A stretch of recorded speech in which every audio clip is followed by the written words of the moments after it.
Gaskiya mai gari abin da ɗanka yake mana a garin nan ya fara isa. Kai sarkin noma ka san inda kake.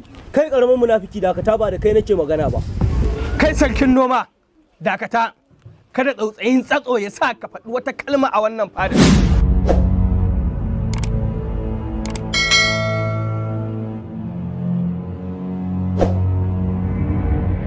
Kori mar haka haba yan samari wannan aikin zali ne. Duk nan gurin kaga sa'an babanka.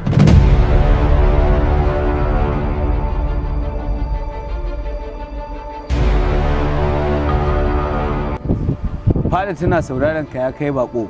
Me ya kawo ka cikin wannan gari ko me ya sa ka a cikin wannan yanayi? Ko suwaye suka aikata wannan abin ba zan taɓa ƙyale su ba. Haba ranka hidade kada a yi saurin yanke hukunci akan abin da bamu da tabbaci. Wanne tabbaci? Maliman ni ɗana ba zai aikata wannan abin ba.